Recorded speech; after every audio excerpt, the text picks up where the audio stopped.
নমস্কার বন্ধুরা, welcome to the official YouTube channel of WBPSC বলা। আরআরবি এনটিপিসি পরীক্ষার যে এক্সাম প্যাটার্ন, সেই এক্সাম প্যাটার্ন নিয়ে আমি এই ভিডিওতে আলোচনা করব। তোমরা অনেকে এনটিপিসি পরীক্ষাটা দেবে এবং ফার্স্ট টাইম দেবে, তো এমন অনেক অ্যাসপিরিয়েন্স আছো যে যারা এই পরীক্ষাটার ব্যাপারে এখনো পর্যন্ত সঠিক তথ্য জানো না, যে স্যার কেমন পরীক্ষা হয়, কটা টায়ার আছে, কটা লেভেল আছে, কোন পোস্টের জন্য কটা এক্সাম দিতে হয়, কোন জোনে ফর্ম ফিল আপ করলে আমার ভালো হবে। তো এই রিলেটেড যে একটা আপডেট, সেই আপডেটটা দেওয়ার জন্যই আমি এই ভিডিওটা মেনলি করছি। তো এই ভিডিওতে আমি পুরোপুরিভাবে এক্সাম প্যাটার্ন নিয়ে আলোচনা করব। এবছরে আমাদের এনটিপিসি পরীক্ষায় কতগুলো ভ্যাকেন্সি আছে, টোটাল গ্র্যাজুয়েট এবং আন্ডার গ্র্যাজুয়েট পোস্ট যা আছে তার জন্য, সিভিটি 1 সিভিটি 2 সেটা কত মার্কসের এক্সাম হয়, কেমন কি সিলেবাস আছে, সেই পার্টটা নিয়ে আলোচনা করব। এবং আমি তোমাদের লেভেল ওয়াইজ দেখাবো যে কোন লেভেলের জন্য আমাদের কটা কটা টায়ার বা কটা কটা এক্সাম হয়। তো এই জায়গাটা একটু ভালো করে দেখে নাও। প্রথমে আমরা চলে যাচ্ছি যে সেন্ট্রালাইজড এমপ্লয়মেন্ট নোটিশ যেটা আমাদের আছে সেটা একটু ভালো করে দেখো।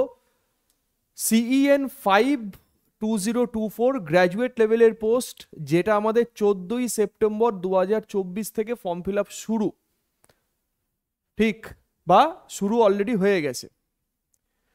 তো এর ফর্ম ফিল আপটা চলবে আমাদের 13ই অক্টোবর 2024 পর্যন্ত, মানে মোটামুটি তুমি পুরো এক মাসের মতো সময় পাচ্ছ ফর্ম ফিল আপ করার জন্য। এবং এখানে আরেকটা কথা বলবো যে এখানে কিন্তু লেভেল 4, 5, 6 মেনলি আমাদের হচ্ছে গ্র্যাজুয়েট লেভেলের পোস্ট হয়, কিন্তু এখানে কিন্তু লেভেল 4 নেই, লেভেল 5 এবং লেভেল 6 আছে। তো লেভেল 6 এর জন্য আমাদের দুটো পোস্ট, একটা হচ্ছে স্টেশন মাস্টার, একটা হচ্ছে chief commercial cum ticket supervisor, যাদের ইনিশিয়াল পে হচ্ছে লেভেল 6-এর 35,400। মেডিকেল স্ট্যান্ডার্ড নিয়ে আমি অলরেডি একটা ভিডিও আমাদের চ্যানেলে আপলোড করে দিয়েছি। যারা মেডিকেল স্ট্যান্ডার্ডের ভিডিওটা দেখোনি তারা চ্যানেলে গিয়ে ওই ভিডিওটা একটু ভালো মতো দেখে নেবে, ঠিক আছে? সেখানে A1, A2, A3, B1, B2 তাদের কোন মেডিকেল স্ট্যান্ডার্ডের জন্য চশমা থাকলে তুমি কোন পোস্টের জন্য অ্যাপ্লাই করতে পারবে, কোন পোস্টের জন্য অ্যাপ্লাই করতে পারবে না, পুরো ডিটেলসে সেখানে আমাদের দেওয়া আছে। তো ওটা কি একটুখানি দেখে নেবে। এজ রিল্যাক্সেশন 3 বছর পর্যন্ত ছাড় দেওয়া হয়েছে, যেটা নর্মালি আমাদের থাকে 18 থেকে 33, এটা 3 বছর বাড়িয়ে 18 থেকে 36 পর্যন্ত করা আছে। এবং সেখানে আমাদের লেভেল 6, লেভেল 5 যেটা আমাদের ট্রেন ম্যানেজার মানে গুডস গার্ড যেটা আছে, junior account assistant cum typist এবং সিনিয়র ক্লার্ক কাম টাইপিস্ট, এইটা হচ্ছে লেভেল 5-এর পোস্ট। এবং লেভেল 5-এর এইটাতেও আমাদের হচ্ছে 18 থেকে 36, এবং এখানে টোটাল ভ্যাকেন্সি আমার আছে 8,113, যেটা 14ই সেপ্টেম্বর থেকে অলরেডি আমাদের ফর্ম ফিল আপ স্টার্ট হয়ে গেছে। তো এই 8,113 ভ্যাকেন্সি হচ্ছে কাদের জন্য? গ্র্যাজুয়েট লেভেলের পোস্ট, মানে যারা কলেজ পাস অলরেডি করে গেছো, সেটা আর্টস সায়েন্স যে কোনো স্ট্রিম থেকে হতে পারে, অনার্স পাস যে কোনো জায়গা থেকে হতে পারে। তোমার যদি একটা কলেজ পাসের ডিগ্রি থাকে তবেই তুমি এখানে অ্যাপ্লাই করতে পারবে, আদার্স আর কোনো টেকনিক্যাল ডিগ্রি দরকার নেই। এটা মানে এইরকম একটা ব্যাপার বা ভুলভ্রান্তি লোকেদের মনে ঢুকে থাকে যে রেলের পরীক্ষা দিতে গেলে আইটিআই লাগে। না, আইটিআই সব পোস্টের জন্য লাগে না, ঠিক আছে? তো এনটিপিসি মানেই হচ্ছে নন টেকনিক্যাল পপুলার ক্যাটাগরি, তো এখানে তুমি নর্মালি অ্যাপ্লাই করতে পারবে। চলো পরের পার্টটা আমরা একটু দেখে নিই, যেটা আমাদের CEN 6 আন্ডার গ্র্যাজুয়েট পোস্ট। এটা আগের বছর একসঙ্গে ছিল, এবছর এটা কেন আলাদা করে দিল জানি না। হয়তো এইরকম হতে পারে যে আগের বছর এনটিপিসিতে পরীক্ষা একটাই হয়েছিল, টায়ার 1 যেটা, তো এখানে হয়তো টায়ার 1 দুটো লেভেলের জন্য দুটো হবে, মানে আন্ডার গ্র্যাজুয়েটের জন্য একটা এক্সাম হবে আর লেভেল 5-6-এর জন্য একটা হবে। লেভেল 4 এবছর নেই। তো তার ফর্ম ফিল আপটা শুরু হচ্ছে 21শে সেপ্টেম্বর 2024 থেকে এবং ফর্ম ফিল আপ চলবে 20 অক্টোবর 2024 পর্যন্ত। এখানেও তুমি এক মাস পাচ্ছ। এখানে লেভেল 2 এবং 3, লেভেল 3 এর একটা পোস্ট আছে, এটা কমার্শিয়াল কাম টিকিট ক্লার্ক, এবং লেভেল 2 এর train clerk, junior clerk cum typist, account clerk cum typist. এটার বেসিক পে হচ্ছে 21,700 এবং 1909 মানে 19,900, ঠিক, মানে হচ্ছে 19,900, যাই হোক। তো এজ কত? এজ হচ্ছে 18 থেকে 33, যেটা আগে ছিল হচ্ছে 18 থেকে 30, এখন সেটা হচ্ছে 18 থেকে 33 গেল। আচ্ছা, টোটাল ভ্যাকেন্সি আমাদের কত আছে? টোটাল ভ্যাকেন্সি হচ্ছে 3445, মানে 3,445টা টোটাল আমাদের ভ্যাকেন্সি আছে, গেল, ভালো কথা। তো টোটাল আমরা যদি এইটা এবং এটাকে মেলাই, 8,113 এবং মানে 3445 এটাকে মেলালে টোটাল আমাদের 11,558টা পদ আছে। কতগুলো? 11,558টা। ঠিক আছে, 11,558টা পদ আমাদের আছে। ঠিক, তো বেশ, এইটা আমাদের জানতে হবে, 11,558টা পদ। যাই হোক, এবার এইখানে একটা ব্যাপার আমি একটুখানি তোমাকে দেখিয়ে দিই, সেটা হচ্ছে যে এক্সামের একটা রোড ম্যাপ, যে স্যার আমি এই এক্সামটা দেবো, তো এক্সামটা কি করলে আমার ক্লিয়ার হবে বা কি করলে আমি পাস করব, তার জন্য একটু ভালো করে দেখে নাও। প্রথমে তোমার হবে হচ্ছে সিবিটি 1। সিবিটি মানে কি স্যার? Computer based test. তো সিবিটি 1 তুমি দেবে, যেটা হচ্ছে qualifying on the basis of merit. তোমাকে মেরিটের বেসিসে তোমাকে কোয়ালিফাই করতে হবে, qualifying on the basis of merit. এটার কিন্তু মার্কস তোমার ফাইনাল মেরিটে কিন্তু কাউন্ট হবে না। গেল স্যার? ভালো কথা। তুমি সিবিটি 1-এ পাস করবে, তুমি যে জোনে অ্যাপ্লাই করবে প্রত্যেকটা জোনের জন্য আলাদা আলাদা কাট অফ হবে। তুমি সেই কাট অফ যদি ক্লিয়ার করো তবে তুমি কোয়ালিফাই করবে কার জন্য? সিবিটি 2 এর জন্য। এবং final merit based on CBT 2। তুমি দেখতে পাচ্ছ যে ফাইনাল মেরিট তোমার যেটা হবে সেটা সিবিটি 2 এর ওপরে হবে, মানে সিবিটি 2 হচ্ছে মেইনস এক্সাম। ভালো কথা। সিবিটি 2-তে তুমি কমপ্লিট করলে, এটাতে পাস করার পরে তুমি যাবে হচ্ছে ডকুমেন্ট ভেরিফিকেশন। ডিবির আগে বেশ কিছু পোস্ট আছে, আমি দেখাচ্ছি একটু বাদে, তার জন্য তোমাকে টাইপিং টেস্ট দিতে হবে। সিবিএটি মানে হচ্ছে কম্পিউটার বেসড অ্যাপটিটিউড টেস্ট বা ডকুমেন্ট ভেরিফিকেশন। তো এই পার্টটা আছে, তার মানে এইটা হলো আমাদের একটা সিম্পল রোড ম্যাপ। ঠিক আছে, তো এই পর্যন্ত আশা করি সবার কাছে ক্লিয়ার। টায়ার 1 স্যার, টায়ার 1-এর মার্কস আমার যোগ হবে না, টায়ার 1 নর্মাল আমাদের শুধু পাস করতে হবে। টায়ার 1 পাস করার পর আমরা যাব হচ্ছে টায়ার 2-তে, টায়ার 2 পাস করার পর আমরা যাব হচ্ছে ডিবিতে।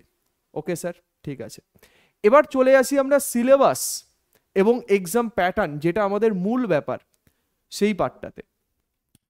প্রথমে first stage of the computer based test, মানে সিবিটি যেটা আছে, মানে তোমার কম্পিউটার বেসড টেস্ট যেটা আছে, সেই কম্পিউটার বেসড টেস্টে তোমার কি কি সাবজেক্ট থাকছে এখান থেকে একটু ভালো করে দেখে নাও। কম্পিউটার বেসড টেস্টে তোমার কাছে থাকছে হচ্ছে জিকে। জিকে থাকছে আমাদের 40 মার্কস, ম্যাথমেটিক্স থাকছে আমাদের 30 মার্কস, রিজনিং থাকছে আমাদের 30 মার্কস। রেলের কোনো পরীক্ষাতে ইংলিশ দরকার নেই। তুমি জিকে, ম্যাথমেটিক্স এবং জিআই, এটা আমি যে প্যাটার্নটা বলছি এই প্যাটার্নটা 2019-এর প্যাটার্ন।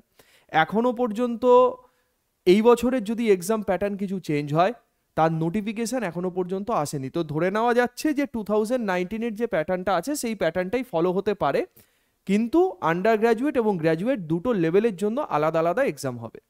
ভালো কথা স্যার। তো টোটাল নাম্বার অফ কোয়েশ্চেন কত sir? Total number of question 100টা। 100টা কোয়েশ্চেনের জন্য তোমার মার্কস থাকবে 100 মার্কস, তার মানে প্রত্যেকটা প্রশ্ন 1 মার্ক করে, এবং 3টে ভুল উত্তরের জন্য তোমার কাছ থেকে 1 নম্বর কেটে দেওয়া হবে, মানে 1/3 পার্ট হচ্ছে নেগেটিভ। গেল? তো এখানে প্রত্যেকটা জোন ওয়াইজ যে কাট অফটা যাবে সেই কাট অফটা তুমি যদি ক্লিয়ার করো তবে তুমি যাবে সিবিটি 2-তে।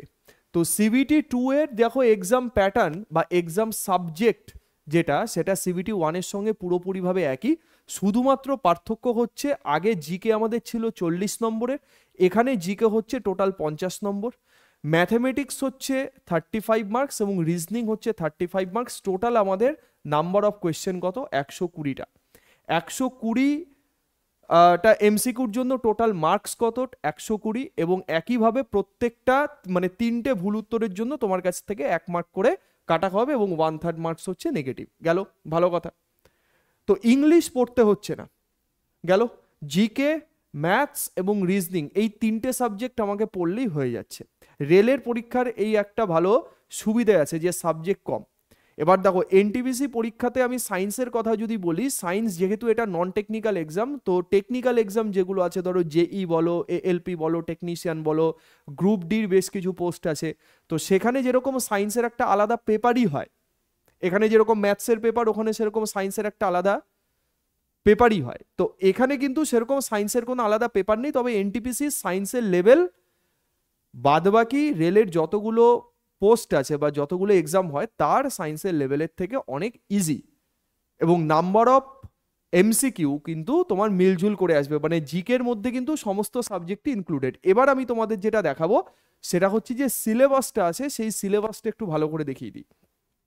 তো সিলেবাসে দেখো প্রথমে আমাদের ম্যাথমেটিক্সের ক্ষেত্রে number system, decimal, fraction, LCM, HCF, ratio, proportion, percentage, mensuration, time and work, time and distance, simple, compound interest, তোমার হচ্ছে এলিমেন্টারি অ্যালজেব্রা, জিওমেট্রি এবং এলিমেন্টারি স্ট্যাটিস্টিক্স। এই পার্টটা কিন্তু তোমার আলাদা করে করতে হবে। এই পার্টটা নতুন পার্ট বলতে পারো, যে স্ট্যাটিস্টিক্সের পার্ট কিন্তু রেলওয়ের পরীক্ষাতে আসে।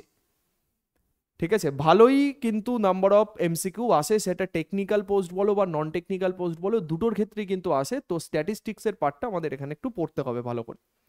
জিআই এর ক্ষেত্রে কি জেনারেল ইন্টেলিজেন্স এবং রিজনিং, তার জন্য আমাদের থাকছে হচ্ছে analogy, completion of number, alphabetical series, coding decoding, mathematical operation, similarities, difference, হ্যাঁ, রিলেশনশিপ, অ্যানালিটিক্যাল রিজনিং, যা যা আছে মানে as per SSC staff selection কমিশনের যা সিলেবাস, সেই সিলেবাসের সঙ্গে মানে মোটামুটিভাবে বা মোরাললেস ইকুয়াল আমার কিন্তু ম্যাথমেটিক্স এবং জিআই। এখানে স্ট্যাটিস্টিক্সের পার্ট ম্যাথমেটিক্সে ইনক্লুডেড আছে এক্সট্রা করে, যেটা এসএসসিতে হয়তো সেই অর্থে অতটা ইম্পর্টেন্ট নয়। আচ্ছা, এবার আমি জিকের মধ্যে আসি ভাই। জিকের মধ্যে কিন্তু আমাকে সমস্ত সাবজেক্টই পড়তে হচ্ছে। এখানে জিকেতে শুধুমাত্র সায়েন্স পড়বো তা করলে কিন্তু হবে না। এনটিপিসি জিকে মানে সমস্ত সাবজেক্টই আমাদের পড়তে হচ্ছে। যেমন আমাদের স্টেট এক্সামে ডাব্লিউবিসিএস হয়, ডাব্লিউবিসিএসে যেমন প্রত্যেকটা পার্টের জন্য আলাদা আলাদা মার্কস আছে, এখানে সেরকম না। কিন্তু জিকের মধ্যে যত সাবজেক্ট হয়, history, geography, polity, economics, science, current affairs, static GK, প্রত্যেকটা পার্টি আমাদের লাগছে। একটু ভালো করে দেখে নাও। প্রথমে আমাদের current event of the national and international importance, games and sport. রেলের পরীক্ষার ক্ষেত্রে কিন্তু এই গেমস অ্যান্ড স্পোর্টের যে পার্টটা আছে, সেই পার্টটা ভেরি ভেরি ইম্পর্টেন্ট। গেমস এবং স্পোর্টস থেকে কিন্তু আমাদের অনেক প্রশ্ন আসে, সেটা কারেন্ট অ্যাফেয়ার্স রিলেটেড বলো বা স্ট্যাটিক জিকে টাইপের বলো, যে এই ওয়ার্ডটা কোন গেমের সঙ্গে অ্যাসোসিয়েটেড বলো, এই রকম টাইপের প্রশ্ন। Art and culture of India, Indian literature, monuments and places of India, general science, life science up to 10 CBSE. দেখতে পাচ্ছ, মানে ফিজিক্স, কেমিস্ট্রি, বায়োলজি 10th মাধ্যমিক স্ট্যান্ডার্ড সিবিএসসি বোর্ডের সেই পর্যন্ত তোমাদের পড়লেই হবে। যেটা কিন্তু গ্রুপ ডি সিলেবাস বলো, এলপি টেকনিশিয়ানের সিলেবাস বলো, সেখানেও কিন্তু 10 স্ট্যান্ডার্ড পর্যন্তই লেখা আছে। কিন্তু 10 স্ট্যান্ডার্ড মানে কি, সেখানে আমাদের কিছু হার্ড কোয়েশ্চেন থাকে, কিছু সফট কোয়েশ্চেন থাকে। তো এখানেও কিন্তু আমাদের সেই জিনিসটা মিলঝুল করেই আছে। কিন্তু এখানের প্রশ্নের যে লেভেল, আমি বাদবাকি সায়েন্সের লেভেলের কথা যদি বলি, বাদবাকি এক্সামগুলোতে যে সায়েন্সের লেভেল থাকে তার তুলনায় অনেক কম। যাই হোক, তো তাছাড়া আমাদের কি আছে, হিস্ট্রি অফ ইন্ডিয়া, আমাদের social and economic, geography, Indian and world, Indian polity, ঠিক আছে, আমাদের সমস্ত পার্টই আছে। Environmental issue concerning India and world, large basics of the computer, কম্পিউটারের পার্টও আছে, কম্পিউটার অ্যাপ্লিকেশন। হ্যাঁ, এনটিপিসি পরীক্ষার ক্ষেত্রে কম্পিউটার অ্যাপ্লিকেশন পার্টটা কিন্তু very very important. Computer application, common abbreviation, transport system of India, Indian economy, famous personalities of India and world, flagship government programmes, flora, important government and public sector organisation of India etcetera. তার মানে কি, তোমাকে all over, তুমি normally হচ্ছে SSC পরীক্ষার যেরকম GK পড়ো, তো সেই লেভেলেরই জিকে কিন্তু তোমার এখানে পড়তে হচ্ছে। এবং প্রত্যেকটা সাবজেক্টকে কিন্তু তোমাকে ইকুয়ালি ইম্পর্টেন্স দিয়ে পড়তে হচ্ছে, যেটা জিকের মধ্যে আছে। এবং জিকেতে মার্কস ক্যারি করছে সব থেকে বেশি, তুমি দেখতে পাচ্ছ, সেটা টায়ার 1 বলো বা টায়ার 2 বলো, বোথ ক্ষেত্রেই। তাহলে জিকেটাকে আমাদের ভালো করে পড়তে হবে। ওকে, এবং আরেকটা কথা যেটা বলবো, সেটা হচ্ছে সিবিটি 1 এবং সিবিটি 2, এই যে দুটো সিবিটি আছে, এই দুটো সিবিটির জন্য কিন্তু সিলেবাস আলাদা নয়। এখানে কিন্তু সিবিটি 1 এবং সিবিটি 2 দুটোই কিন্তু একই সিলেবাসকে ফলো করছে, কিন্তু যেটা পার্থক্য হবে সেটা হচ্ছে কোয়েশ্চেন লেভেলের। সিবিটি 1-এ কম্পারেটিভলি লো লেভেলে আসবে, কিন্তু সিবিটি 2-তে হাই লেভেলে আসবে, উল্টোটাও হতে পারে। তো এটা যে সব ক্ষেত্রে সঠিক হয় বা ঠিক হয় তা কিন্তু নয়, উল্টোটাও হয়।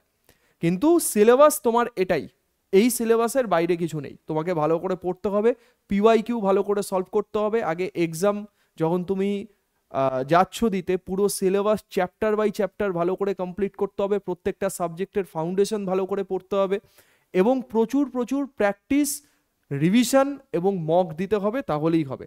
ঠিক আছে, আদার্স আর কিচ্ছু দরকার নেই। আচ্ছা, এবার আমি তোমাদের প্রত্যেকটা পোস্ট যেটা যেটা আছে, এটা 2019-এর যে পার্টটা ছিল আমাদের, সেই 19-এর পার্ট থেকে একটা জিনিস আমি তোমাদের দেখাতে চাইবো।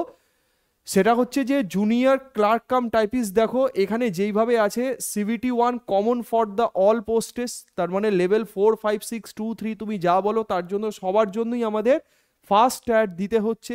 সেকেন্ড সিবিটি কি আছে, common for the level 2 post, level 2 এর জন্য আলাদা সিবিটি, লেভেল 3 এর জন্য আলাদা সিবিটি, লেভেল 4, লেভেল 5, লেভেল 6 তার জন্য আলাদা আলাদা সিবিটি তোমাকে দিতে হচ্ছে। তুমি যদি সমস্ত লেভেলে অ্যাপ্লাই করো, ঠিক আছে, তাহলে তোমার লেভেল 3 এর জন্য আলাদা দিতে হচ্ছে, লেভেল 2 তে যতগুলো পোস্ট আছে সেই লেভেলের জন্য আলাদা, মানে লেভেল ওয়াইজ আলাদা সিবিটি তোমার। মানে এমন না যে লেভেল 2 তে যে স্যার যদি 3টে পোস্ট থাকে তাহলে 3টের জন্য কি আমাকে 3বার এক্সাম দিতে হবে, না, লেভেল 2 তে যতগুলো পোস্ট আছে তার জন্য একটা সিবিটি, লেভেল 3 তে যতগুলো আছে তার জন্য একটা, লেভেল 5 এ যতগুলো, লেভেল 6 এ যতগুলো, এইভাবে হচ্ছে। তাহলে সিবিটি তুমি দিলে, এবার যদি তুমি 5টা লেভেল মানে লেভেলের জন্যই অ্যাপ্লাই করো তাহলে তোমাকে 5বার এক্সাম দিতে হবে। এবার তুমি যেই লেভেলে কোয়ালিফাই করবে, তুমি পোস্ট প্রেফারেন্স যেরকমভাবে সাজিয়েছো, তুমি যেই লেভেলে কোয়ালিফাই করবে সেই লেভেল ওয়াইজ তোমার প্যানেল বা কাট অফ বার হবে, বা তুমি সেই হিসেবে জয়নিং পাবে, সেই হিসেবে তোমার জয়নিংটা হবে অ্যাকচুয়ালি। যাই হোক, তো স্কিল টেস্ট বা ডিবি যে পার্টটা আছে সেই পার্টটা কোথায় কোথায় লাগবে দেখো। লেভেল 2 তে যেটা আছে junior clerk cum typist, junior time keeper, account clerk cum typist, তো এগুলো সব টাইপিং পোস্ট। আমি এই রেলের এনটিপিসির যে পোস্ট আছে, মানে চাকরি পাওয়ার পরে অ্যাকচুয়ালি কোন ডিপার্টমেন্টে কোন কাজ করতে হয় সেই নিয়ে একটা সেপারেট ভিডিও আমি বানিয়ে দেবো। যদি কারোর দরকার পড়ে তোমরা এই ভিডিওর কমেন্টে আমাকে বলবে যে স্যার এই রিলেটেড একটা ভিডিও দরকার, তো আমি সেটা বানিয়ে দেবো, সমস্যা নেই। তো এই 3টের জন্য আমাকে টাইপিং স্কিল টেস্ট হচ্ছে দিতে, মানে ডিবি হওয়ার আগে কিন্তু টাইপিং টেস্ট আলাদা করে দিতে হচ্ছে, ডিবি কিন্তু আলাদা। আচ্ছা, লেভেল তোমার 2 এর ট্রেন ক্লার্কের জন্য এবং কমার্শিয়াল কাম টিকিট ক্লার্কের জন্য কোনো টাইপিং নেই। আচ্ছা, ট্রাফিক অ্যাসিস্ট্যান্টের জন্য কম্পিউটার বেসড অ্যাপটিটিউড টেস্ট, মানে হচ্ছে আমাদের ওই চোখের যে মেডিকেল স্ট্যান্ডার্ডের যে ব্যাপারটা আছে, এবং কম্পিউটার বেসড অ্যাপটিটিউড টেস্ট কিন্তু তোমাকে এইখানে হচ্ছে দিতে, ঠিক। আচ্ছা, goods guard, senior commercial cum ticket clerk, clerk cum typist, এইটার জন্য এই যে টাইপিস্টের পোস্টের জন্য টাইপিং স্কিল টেস্ট হচ্ছে দিতে। এই বছর যেমন এই যে 4 ট্রাফিক অ্যাসিস্ট্যান্টের যে পোস্টটা আছে সেই পোস্টটা কিন্তু মানে লেভেল 4 কিন্তু এই বছর পুরোপুরিভাবে উঠিয়ে দিয়েছে, লেভেল 4 কিন্তু এখানে নেই, ঠিক আছে। লেভেল 5 এবং লেভেল 6 এর জন্য station master computer based aptitude test দিতে হচ্ছে, আর এখানে আমাদের টাইপিং টেস্ট দিতে হচ্ছে। যেমন লেভেল 6 যেটা স্টেশন মাস্টার, তার জন্য মেডিকেল স্ট্যান্ডার্ড সব থেকে হাই লাগে, ঠিক আছে, A1 A2 স্ট্যান্ডার্ড লাগে, ঠিক আছে, এবং এখানে চশমা থাকলে তুমি অ্যাপ্লিকেবল নয়, মানে তোমার চশমায় যদি পাওয়ার থাকে অ্যাপ্লিকেবল হবে না, তুমি ওখানেই বাদ চলে যাবে। যাই হোক, তার মানে আমাদের প্রাথমিক কাজ কি স্যার? প্রাথমিক কাজ হচ্ছে আমাদের এই যে জায়গাগুলো আমি বলে দিলাম স্যার, সিভিটি 1, সিভিটি 2, ডিবি, এই পুরো রোড ম্যাপটাকে মাথার মধ্যে গেঁথে নেওয়া। এই রোড ম্যাপটাকে মাথার মধ্যে গেঁথে নেওয়ার পরে আমাকে পুরো সিলেবাস ওয়াইজ যে সিলেবাস প্রত্যেকটা সাবজেক্ট যত যত মানে মার্কস ক্যারি করছে সেই মার্কস ওয়াইজ কিন্তু আমাকে পুরো ফুল প্রিপারেশন নিতে হবে সেইভাবে। এই আমি যদি পুরো স্ট্র্যাটেজি মেনটেন করে না পড়ি তাহলে কিন্তু আমাদের হবে না, ঠিক। তো যারা ফাউন্ডেশন লেভেল ক্লিয়ার করতে চাইছো, দেখো ফাউন্ডেশন ছাড়া তো তুমি কোনো এক্সামে পাস করতে পারবে না। রেলের পরীক্ষা বাদ বাকি এক্সামগুলো থেকে আলাদা, প্যাটার্ন আলাদা, লেভেল আলাদা, এটা তোমরা জানো। যারা জানো না তারা কিন্তু পিওয়াইকিউ দেখলেই তুমি বুঝতে পারবে। যাই হোক, তো আমাদের পুরো এনটিপিসি এক্সাম বেসিস এবং পুরোপুরিভাবে এই এক্সামটাকেই ফোকাস করে সিভিটি 1, সিভিটি 2 আলাদা করে কোনো ব্যাচেস নয়, একবারই পড়বো, ভালো করে পড়বো, যাতে করে কিনা আমার সিলেবাস যেহেতু আমার একই আছে একটু আপডেট রেখে পড়বো, একটু অ্যাডভান্স লেভেলে পড়বো, যাতে করে দুটো সিভিটি আমার একবারে কমপ্লিট হয়ে যায়। তো সিভিটি 1, সিভিটি 2 এর জন্য একটা ব্যাচেস লঞ্চ করা হয়েছে, যার প্রাইস রাখা হয়েছে অফার প্রাইস 999, তোমরা দেখতে পাচ্ছ। ব্যাচের নাম হচ্ছে দুরন্ত এক্সপ্রেস আরআরবি এনটিপিসি ব্যাচ। তো এই ব্যাচটাকে কিভাবে অ্যাভেল করতে পারবে, তোমরা অ্যাপ্লিকেশানে চলে যাবে, এবং অ্যাপ্লিকেশানে চলে গেলে তোমরা এখান থেকে আমি তোমাদের দেখিয়ে দিচ্ছি। অ্যাপ্লিকেশানে গিয়ে তোমরা ব্যাচেসে যাবে, ব্যাচেসে গিয়ে দেখবে যে দুরন্ত এক্সপ্রেস, ঠিক, মানে আরআরবি এনটিপিসি সিভিটি 1 এবং সিভিটি 2 বেঙ্গলি ভার্সন ব্যাচ, পুরোপুরিভাবে বাংলাতে করানো হবে, বাংলার সাথে সাথে তোমরা ইংলিশও পাবে। যারা যারা পুরো রেলের এনটিপিসির জন্য বাংলা ল্যাঙ্গুয়েজে কন্টেন্ট, নোটস এবং ক্লাস পেতে চাইছো তাদের জন্য এই ব্যাচটা সব থেকে ভালো হবে, ঠিক আছে। তো এই ব্যাচের মধ্যে তোমরা গেলে এবং এই জিনিসটাতে তোমরা করলে, এখানে ডেসক্রিপশনে তোমরা দেখতে পাচ্ছ যে 18ই সেপ্টেম্বর 2024 থেকে 31শে মার্চ 2025 পর্যন্ত ব্যাচের ভ্যালিডিটি থাকবে। তার মধ্যে আশা করি মানে এক্সাম কমপ্লিট হয়ে যাবে, মানে টায়ার 1 যেটা এক্সাম আছে সেই টার 1 এক্সাম আমাদের কমপ্লিট হয়ে যাবে 31শে মার্চ 2025 পর্যন্ত এই জিনিসটা দেওয়া আছে। যাই হোক, এবার একটা জিনিস ভালো করে ফলো আপ করো যে math, history, polity, economics, geography, general science, GKCA, biology, reasoning সব সাবজেক্টই পাচ্ছ।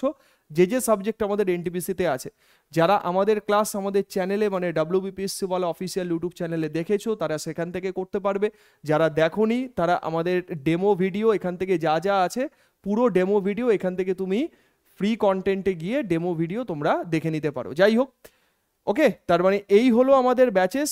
এই ব্যাচেসগুলো থেকে তোমরা পুরোপুরিভাবে মানে আমাদের যে এনটিপিসি রিগার্ডিং যে ব্যাচটার কথা আমি বললাম সেই ব্যাচটা থেকে তোমরা পুরোপুরি কমপ্লিট প্রস্তুতি তোমাদের এই ব্যাচেস থেকে হয়ে যাবে। ঠিক আছে, তো আশা করি পুরো ব্যাপারটা পুরো এক্সাম প্যাটার্ন যেটা আছে সেই প্যাটার্নটা তোমাদের কাছে ভালো করে উপস্থাপন করতে পারলাম। এবং যারা নিউ কামার, যারা বিগিনার্স, আগের বছর পরীক্ষা দাওনি, এবছর নতুন পরীক্ষা দেবে, সদ্য কলেজ পাস করেছো, রেলওয়েতে চাকরি করব, রেলওয়ের কোনো ডিপার্টমেন্টে জব করব সেই মানে আশা নিয়ে আছো বসে, সেই লক্ষ্য নিয়ে আছো বসে, তাদের জন্য এই এক্সামটা একটা পাখির চোখ হতে পারে। ঠিক আছে, এবং এই এক্সামটাকে টার্গেট করে ঠিক মতো পড়ো, পুরো সিলেবাস কমপ্লিট করো, মক টেস্ট দাও, আশা করি পুরো পার্টটাই তোমাদের কমপ্লিট হয়ে যাবে এবং ড্রিম পোস্ট তোমার যেটা আছে সেই পোস্টে তুমি জব পেয়ে যাবে। আমি বিভিন্ন পোস্ট নিয়ে একটা আলাদা ভিডিও করব এবং একটা ভিডিও আমাদের চ্যানেলে অলরেডি চলে গেছে যেটা হচ্ছে রেলের কোন চাকরিটা তোমার জন্য সব থেকে ভালো হবে। ঠিক আছে, যারা ওই ভিডিওটা দেখোনি আমাদের চ্যানেলে গিয়ে কিন্তু সেই ভিডিওটা তুমি দেখে নিতে পারো। ওকে, চলো, থ্যাংক ইউ সো মাচ, প্রত্যেকে ভালো থেকো, সুস্থ থেকো, আবার একটা নেক্সট ভিডিওতে তোমাদের সঙ্গে দেখা হবে। জয় হিন্দ।